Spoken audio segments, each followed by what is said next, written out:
23 जुलाई 1969 के अव्यक्त बाप दादा के हम बच्चों प्रति अनमोल महावाक्य। मुरली का सार, सफलता का आधार परखने की शक्ति।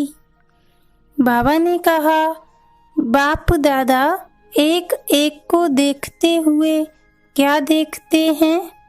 बाप दादा हर एक में 4 बातें देख रहे हैं। वो कौन सी 4 बातें हैं? हर एक ने अपना अपना विचार सुनाया। बाबा ने कहा, एक तो ताज देख रहे थे, दूसरा तख्त, तीसरा तदबीर और चौथा तकदीर। यही 4 चीजें हर एक में देख रहे हैं। संगम का ताज कौन सा होता है मालूम है? तो आज बाप दादा तख्त नशीन व ताजधारी वत्सों की सभा में आए हैं। ताजधारियों को ही इस संगठन में बुलाया है, लेकिन हर एक का ताज अपना अपना तथा यथाशक्ति ही है।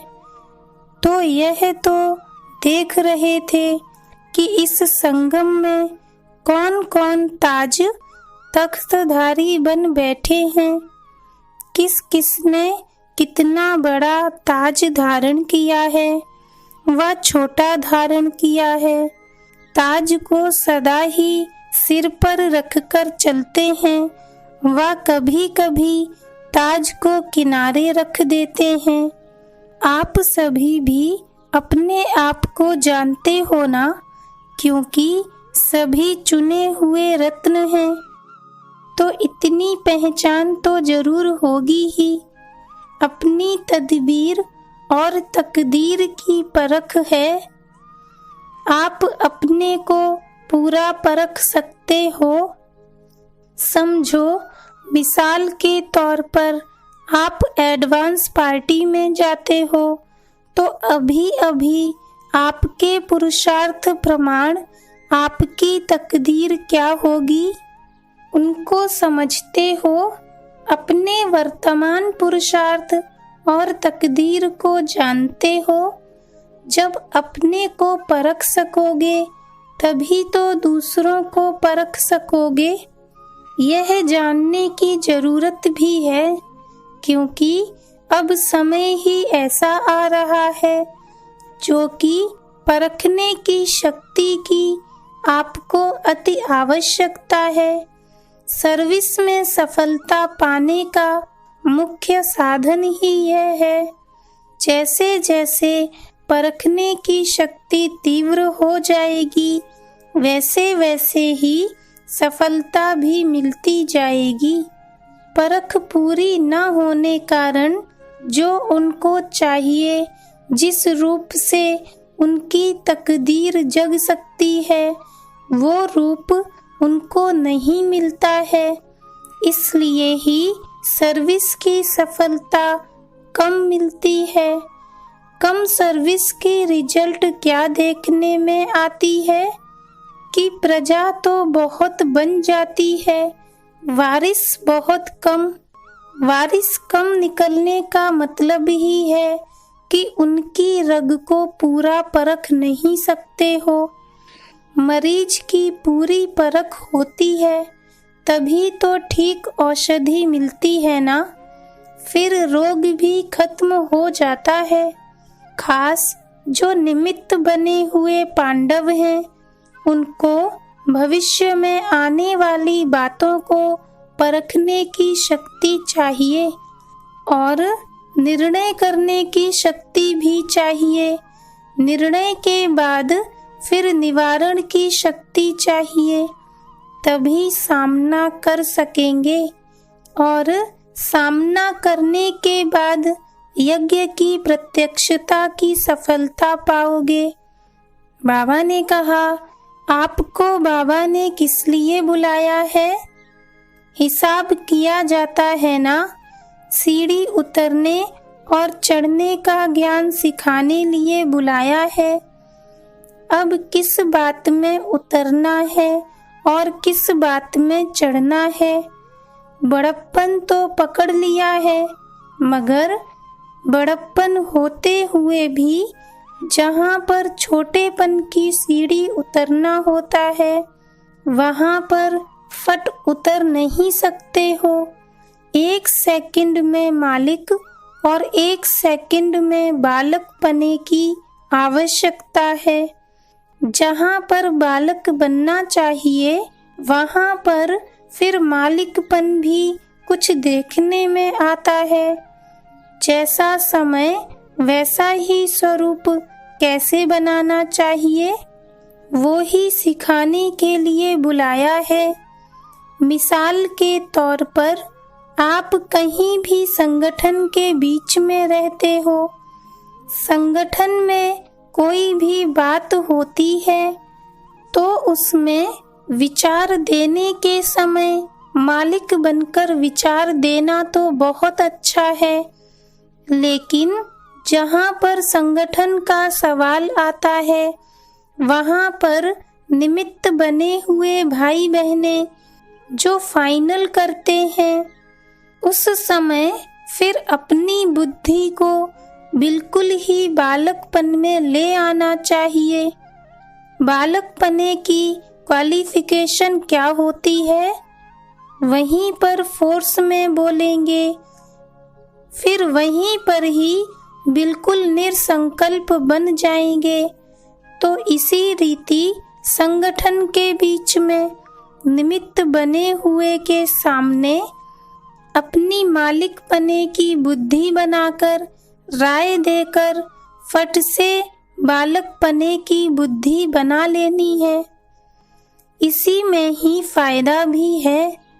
लेकिन जहाँ भी मालिकपन होता है, उसकी रिजल्ट क्या होती है? एक तो समय खराब होता है और शक्ति भी वेस्ट जाती है, और जो 1-2 में स्नेह बढ़ना चाहिए वह कम होना संभव हो जाता है। इसलिए आप लोग जैसे जिम्मेवारियां लेते जाएंगे, वैसे वैसे आपको इस सीढ़ी को उतरने और चढ़ने की आवश्यकता होगी। तो इन एडवांस भविष्य सर्विस की सफलता के लिए यह शिक्षा दे रहे हैं। आप सब अनुभवी भी हैं। समय प्रति समय हर एक छोटा बड़ा अपनी शक्ति और सम्मान को रखने की कोशिश करता है। आगे चलकर यह समस्या कुछ ज्यादा सामने आने वाली है। इसलिए ही जो निमित्त बने हुए हैं, उनको बहुत निर्माण चित्त बनना पड़ेगा। निर्माण अर्थात अपने मान का भी त्याग। त्याग से फिर और ही ज्यादा भाग्य मिलता है। जितना आप त्याग करेंगे, उतना और ही आपको सम्मान मिलेगा। जितना अपना सम्मान खुद रखवाने की कोशिश करेंगे, उतना ही सम्मान गंवाने का कारण बन जाएंगे। इसलिए बालक और मालिक पने की सीढ़ी को जल्दी जल्दी उतरो और चढ़ो। इस अभ्यास को बढ़ाना है, इसलिए ही आपको बुलाया है। अब इसमें सफलता तो तभी होगी जबकि परिस्थिति को परखने की शक्ति होगी। परिस्थिति को परखने से फिर परिणाम ठीक निकलता है। परखते नहीं हैं तो परिणाम उल्टा हो जाता है। परखने की शक्ति बढ़ाने का क्या पुरुषार्थ है? दिल की सफाई से भी इस बात में बुद्धि की सफाई जास्ती चाहिए। संकल्प की जो शक्ति है, उनको ब्रेक लगाने की पावर हो। मन का संकल्प व बुद्धि की जजमेंट जो भी हो, तो मन और बुद्धि दोनों को एक तो पावरफुल ब्रेक चाहिए और मोड़ने की भी शक्ति चाहिए। यह दोनों ही शक्तियों की बहुत जरूरत है। इसी को ही याद की शक्ति व अव्यक्ति शक्ति कहा जाता है। अगर ब्रेक ना दे सकेंगे तो भी ठीक नहीं, अगर टर्न नहीं कर सकेंगे तो भी ठीक नहीं। तो ब्रेक देने और मोड़ने की शक्ति होगी तो बुद्धि की शक्ति व्यर्थ नहीं गवाएंगे। एनर्जी वेस्ट न होकर जमा होती जाएगी। जितनी जमा होगी उतना ही परखने की, निर्णय करने की शक्ति बढ़ेगी। यह तो अभ्यास भट्टी में करना चाहिए। तो अपने मन और बुद्धि को कहाँ तक ब्रेक लगा सकते हो और मोड़ सकते हो, अपने को चेक करना है। कोई बात में एक्सीडेंट होने के भी यही दो कारण होते हैं। खास पांडवों प्रति बाप दादा का यही विशेष इशारा है। अच्छा, बाबा ने कहा, भट्टी में तो बहुत कुछ सुना होगा। ऐसे तो नहीं कि बहुत सुनते हो तो बिंदु स्वरूप में रहना मुश्किल हो जाता है, परंतु बिंदु रूप में स्थित रहने की कमी का कारण यही है कि पहला पाठ ही कच्चा है। कर्म करते हुए अपने को अशरीरी आत्मा महसूस करें। यह सारे दिन में बहुत प्रैक्टिस चाहिए। प्रैक्टिकल में न्यारा होकर कर्तव्य में आना। यह जितना जितना अनुभव करेंगे उतना ही बिंदु रूप में स्थित होते जाएंगे, परंतु यह अटेंशन कम रहता है। आप कहेंगे समय नहीं मिलता है, लेकिन समय तो निकाल सकते हो अगर लक्ष्य है तो। जैसे कोई विशेष काम पर जाता है तो उसके लिए आप खास ख्याल रखकर भी समय निकालते हो ना। यही संगम का थोड़ा समय जो रहा हुआ है उसमें यह विशेष काम है। विशेष काम समझकर बीच बीच में समय निकालो तो निकल सकता है, परंतु अभ्यास नहीं है। इसलिए सोचते सोचते ही समय हाथों से चला जा रहा है। आप ध्यान रखो तो जैसी जैसी परिस्थिति उसी प्रमाण अपनी प्रैक्टिस बढ़ा सकते हो। इस अभ्यास में तो सभी बच्चे हैं। वास्तव में बिंदु रूप में स्थित होना कोई मुश्किल बात नहीं है। बिंदु रूप तो है ही न्यारा, निराकार भी है तो न्यारा भी है।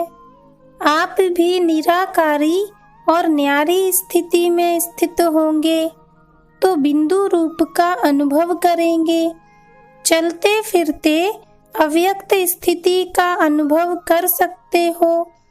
प्रैक्टिस ऐसी सहज हो जाएगी कि जब भी चाहो तभी अव्यक्ति स्थिति में ठहर जाओगे। 1 सेकंड के अनुभव से कितनी शक्ति अपने में भर सकते हो, यह भी अनुभव करेंगे और ब्रेक देने मोड़ने की शक्ति भी अनुभव में आ जाएगी। तो बिंदु रूप का अनुभव कोई मुश्किल नहीं है। संकल्प ही नीचे लाता है। संकल्प को ब्रेक देने की पावर होगी तो ज्यादा समय अव्यक्त स्थिति में स्थित रह सकेंगे। अपने को आत्मा समझ उस स्वरूप में स्थित होना है।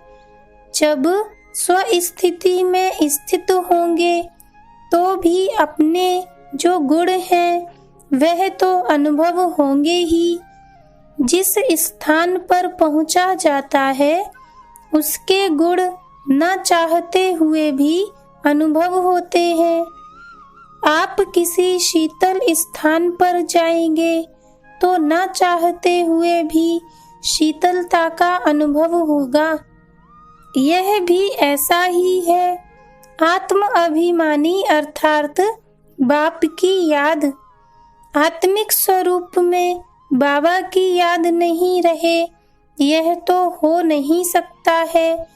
जैसे बाप दादा दोनों अलग अलग नहीं हैं, वैसे आत्मिक निश्चय बुद्धि से बाप की याद भी अलग नहीं हो सकती है। बाबा ने कहा, क्या 1 सेकंड में अपने को बिंदु रूप में स्थित नहीं कर सकते हो? अगर अभी सबको कहें कि यह ड्रिल करो तो कर सकते हो। बिंदु रूप में स्थित होने से एक तो न्यारेपन का अनुभव होगा और जो आत्मा का वास्तविक गुण है उसका भी अनुभव होगा। यह भी प्रैक्टिस करो, क्योंकि अब समय कम है, कार्य ज्यादा करना है। अभी समय जास्ती और काम कम करते हो, आगे चल कर के तो समय ऐसा आने वाला है जो कि आप सभी की जीवन तो बहुत बिजी हो जाएगी और समय कम देखने में आएगा। यह दिन और रात 2 घंटे के समान महसूस करोगे। अब से ही यह प्रैक्टिस करो कि कम समय में काम बहुत करो। समय को सफल करना भी बहुत बड़ी शक्ति है। जैसे अपनी एनर्जी वेस्ट करना ठीक नहीं है, वैसे ही समय को भी वेस्ट करना ठीक नहीं है। एक एक की प्रजा प्रख्यात होगी। जब प्रजा प्रख्यात होगी तब पद भी प्रख्यात होगा। हर एक की प्रजा और भक्त प्रख्यात होंगे। भविष्य पद के पहले संगम की सर्विस में सफलता स्वरूप का यादगार प्रख्यात होगा। ऐसा समय आने वाला है जो कि आप अपनी कमाई नहीं कर सकोगे, परंतु दूसरों के लिए बहुत बिजी हो जाओगे। अभी अपनी कमाई का बहुत थोड़ा समय है, फिर दूसरों की सर्विस करने में अपनी कमाई होगी। अभी यह जो थोड़ा समय मिला है उसका पूरा पूरा लाभ उठाओ, नहीं तो फिर यह समय ही याद आएगा। इसलिए जैसे भी हो, जहाँ भी हो, परिस्थितियाँ नहीं बदलेंगी। यह नहीं सोचना कि मुसीबतें हल्की होंगी फिर कमाई करेंगे। यह तो दिन प्रतिदिन और विशाल रूप धारण करेंगी, परंतु इनमें रहते हुए भी अपनी स्थिति की परिपक्वता चाहिए। इसलिए ही समय का ध्यान और अपने स्वरूप की स्मृति और इसके बाद फिर स्थिति, इसका ध्यान रखना है। अच्छा, बाबा ने कहा, जिम्मेवारी का ताज तो बताया, तख्त कौन सा था? नम्र चित्त का तख्त, जिस पर ही विराजमान होने से सारे काम ठीक कर सकेंगे। शक्ति सेना को तो एक रस का तख्त दिया था और पांडव सेना को निर्माण चित्त का दिया था। उस पर बैठ और जिम्मेवारी का ताज धारण कर भविष्य की पदवी बनाओ। तख्त से उतरना नहीं, इसी पर बैठकर काम करोगे तो कार्य सफल होगा। देखो, सारे दिन में जो आप काम करते हो उसमें 4 बातें कौन सी हैं जो कि आपके साथ रहती हैं? कॉमन और स्थूल बात पूछता हूँ। एक तो कुर्सी साथ रहती है, दूसरा कलम, तीसरा फाइल और चौथी भाग दौड़। इन चारों को लौकिक से अलौकिक में लाओ। कुर्सी पर जब बैठो तो तख्त याद करो, कलम उठाओ तो कमल के फूल को याद करो, कमल का फूल बनकर कलम चलानी है। फाइल को देखकर अपना पोता मेल याद करो कि मेरी फाइल में बाप दादा अभी क्या सही करते होंगे। भाग दौड़ तो है ही सीढ़ी से उतरना और चढ़ना।